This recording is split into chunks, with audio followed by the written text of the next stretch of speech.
अस्सलामुअलैकुम। आज मैं आपको बुक D1 जिसका चैप्टर 7 है लीनियर इक्वेशंस, उसकी एक्सरसाइज 7A का क्वेश्चन 1 कराऊंगी। क्वेश्चन 1 के A to J पार्ट हैं जो हम यहाँ सॉल्व करेंगे। क्वेश्चन 1 रीड करते हैं। Solve each of the following equations. Question 1 में हमें इक्वेशंस गिवन है, मीन्स के हमें लीनियर इक्वेशंस गिवन है। लीनियर इक्वेशन क्या होती है? For example x + 2 is equal to 0। ये लीनियर इक्वेशन है। इसमें जो वेरिएबल है इसकी पार्ट 1 है। इक्वेशन में जो वेरिएबल हो उसकी पार्ट 1 हो तो हम इसको लीनियर इक्वेशन कहते हैं।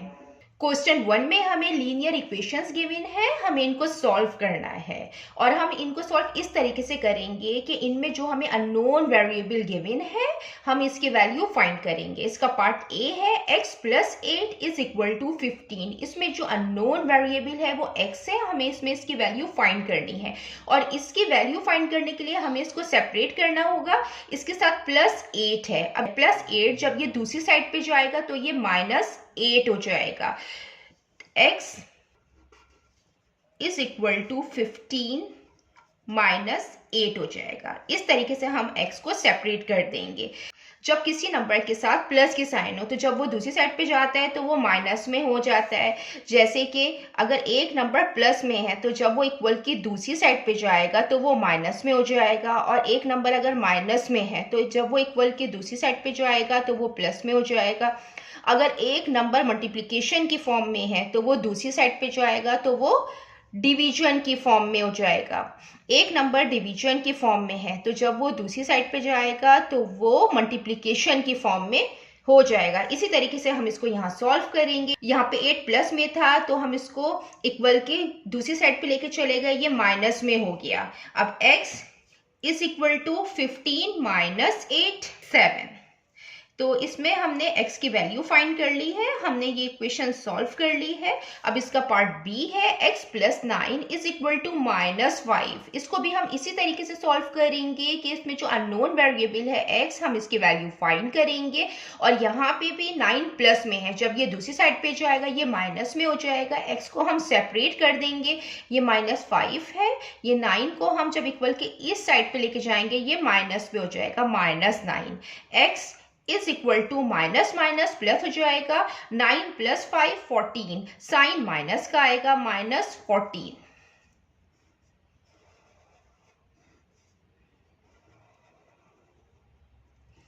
इसका पार्ट सी है x - 5 इज इक्वल टू 17। यहाँ पे x के साथ -5 है, जब हम -5 को दूसरी साइड पे लेके जाएंगे तो ये +5 हो जाएगा।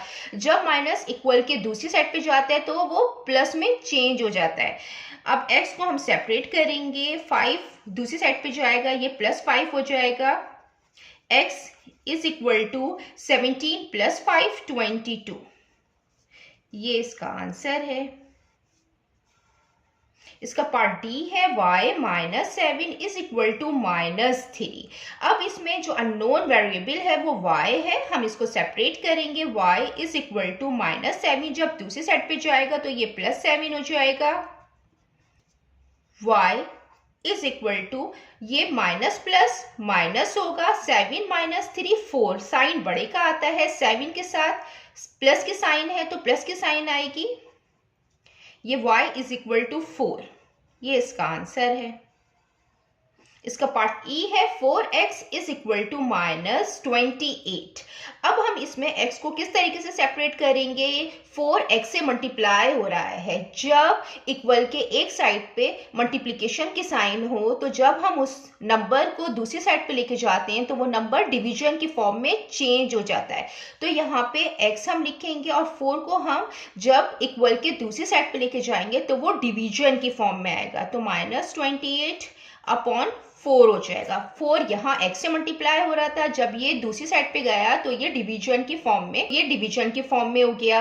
अब ये आपस में कैंसिल आउट हो रहा है। 4 1 टाइम 4, 4 7 टाइम 28, तो जो x की वैल्यू आई है वो आई है -7। अब हम इसका पार्ट f करते हैं। ये इसका पार्ट f है, -24x इज इक्वल टू -144। इसको भी हम इसी तरीके से सॉल्व करेंगे कि पहले मैं ये क्वेश्चन एज इट इज यहाँ पे लिख देती हूँ। -24x is equal to -144। यहाँ पे दोनों तरफ माइनस की साइन है। जब इक्वल के दोनों तरफ माइनस की साइन हो तो साइन कैंसिल आउट हो जाती है। ये माइनस साइन इस माइनस साइन से कैंसिल आउट हो जाएगी, तो ये आएगा 24x इज इक्वल टू 144। अब ये 24x से मल्टीप्लाई हो रहा है। जब ये दूसरी साइड पे जाएगा तो ये डिवीजन की फॉर्म में आएगा। x is equal to 144 upon 24।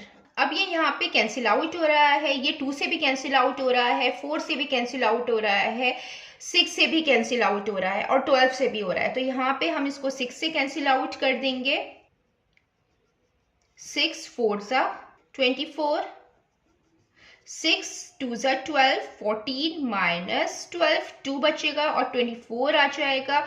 तो 6 4 सा 24, तो ये आ गया है 24 अपॉन 4। और ये अब मजीद कैंसिल आउट हो रहा है। 4 से 4 1 टाइम 4, 4 6 टाइम 24।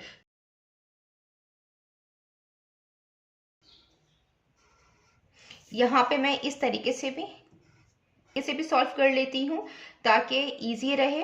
ये 144 था और इसको हमने 6 से किया तो 6 2 टाइम 12 हो गया। 14 माइनस 12 2, ये 4 नीचे आ गया। 6 4 टाइम 24, तो ये ऊपर 24 आ गया और 6 4 टाइम 24 आ गया। और ये हमने इसको कैंसिल आउट किया तो x की वैल्यू 6 आ गई है। ये इसका पार्ट g है। हम इसमें भी x को सेपरेट करेंगे और इस तरीके से करेंगे कि 3x एज इट इज लिखेंगे। ये -4 है। जब ये हम इसको दूसरी साइड पे लेके जाएंगे तो ये प्लस की फॉर्म में आ जाएगा। इज इक्वल टू 11 प्लस 4 आ जाएगा। 3x as it is equal to 11 plus 4 15 आ गया। अब ये 3x है, 3x के साथ मल्टीप्लाई हो रहा है। जब ये दूसरी साइड पे जाएगा ये डिवीजन की फॉर्म में आएगा तो x सेपरेट हो जाएगा। ये 15 अपॉन 3 आ जाएगा। 3 1 टाइम 3, 3 5 टाइम 15, तो यहाँ पे x की वैल्यू आ गई है। इक्वेशन को हमने यहाँ सॉल्व कर लिया है। अब हम इसका पार्ट h करते हैं। 9x plus 4 is equal to 31। इसको भी इसी तरीके से सॉल्व करेंगे कि 9x एज इट इज लिखेंगे। ये प्लस 4 है। जब ये दूसरी साइड पे लेके जाएंगे ये माइनस की फॉर्म में हो जाएगा। 31 माइनस 4 हो जाएगा। यहाँ पे 9x आ गया। 31 माइनस 4 27। अब 9x से मल्टीप्लाई हो रहा है। जब ये दूसरी साइड पे जाएगा डिवीजन की फॉर्म में आएगा तो ये आएगा 27 अपॉन 9। ये आपस में कैंसिल आउट हो रहे हैं। 9 1 टाइम 9, 9 3 टाइम 27। तो यहाँ पे जो x की वैल्यू आई है वो आई है 3। इस इक्वेशन को भी हमने सॉल्व कर लिया है। अब इसका पार्ट i है। 12 minus 7x is equal to 6। इसमें भी हम x को सेपरेट करेंगे और इस तरीके से करेंगे कि जो -7x है इसको एज इट इज लिख लेंगे। ये 12 प्लस में है। जब ये दूसरी साइड पे हम इसको लेके जाएंगे तो ये माइनस में हो जाएगा। 6 माइनस 12 आ जाएगा। -7x आ जाएगा। 6 के साथ प्लस की साइन है तो प्लस माइनस माइनस होता है। 12 माइनस 6 आएगा। साइन बड़े नंबर का आता है, 12 का साइन आएगा तो -6 आएगा। माइनस से माइनस साइन कैंसिल हो गया क्योंकि जब दो सेम साइन हो और बीच में इक्वल की साइन हो तो ये कैंसिल आउट हो जाएंगे। तो यहाँ पे 7x इज इक्वल टू 6 आ जाएगा। अब यहाँ पे 7x से मल्टीप्लाई हो रहा है। जब ये दूसरी साइड पे जाएगा तो ये डिवीजन की फॉर्म में आएगा तो ये आ जाएगा 6 अपॉन 7। ये इसका आंसर है। अब इसका पार्ट j है। 3 minus 7y is equal to -12। इसमें भी जो अननोन वेरिएबल y है हम उसको सेपरेट करेंगे। जो ये 3 प्लस में है जब ये दूसरी साइड पे हम इसको लेके जाएंगे ये माइनस में हो जाएगा। ये -7y आ जाएगा इज इक्वल टू -12 और -3 हो जाएगा। -7y is equal to minus minus plus होगा। दोनों के साथ माइनस की साइन है, माइनस की साइन आएगी। 12 प्लस 3 15 हो जाएगा। यहाँ माइनस साइन है, यहाँ माइनस साइन है, बीच में इक्वल है तो माइनस साइन और माइनस साइन कैंसिल आउट होते हैं। 7y is equal to 50। अब हम y को सेपरेट करेंगे, 7y से मल्टीप्लाई हो रहा है तो हम 7 को दूसरी साइड पे लेके जाएंगे तो ये डिवीजन की फॉर्म में चेंज हो जाएगा, तो y इज इक्वल टू 15/7 आएगा। 15/7 क्या है? ये इम्प्रॉपर फ्रैक्शन है। इम्प्रॉपर फ्रैक्शन वो फ्रैक्शन होता है जिसका न्यूमरेटर जो ऊपर का नंबर हो वो नीचे के नंबर से बड़ा हो, तो उसको हम इम्प्रॉपर फ्रैक्शन कहते हैं। जब आंसर आपका इम्प्रॉपर फ्रैक्शन में आए तो हम उसको मिक्स फ्रैक्शन में लिखते हैं। मिक्स फ्रैक्शन में इस तरीके से हम इसको लिखेंगे 15 और 7 2 टाइम 14 आ जाएगा, 15 माइनस 14 1। इसको हम मिक्स फ्रैक्शन में इस तरीके से लिखेंगे कि इसको हम रिमाइंडर कहते हैं, ये हमारा कोशेंट होता है और ये डिवाइजर होता है। तो 7 डिवाइजर आएगा, इसके ऊपर रिमाइंडर आ गया, ये कोशेंट आ गया। तो हमने इसका आंसर मिक्स फ्रैक्शन में लिख दिया है। जितना मैंने एक्सप्लेन किया है, अगर इसमें कोई भी क्वेरी है तो आप कमेंट्स में पूछ सकते हैं। अल्लाह हाफिज।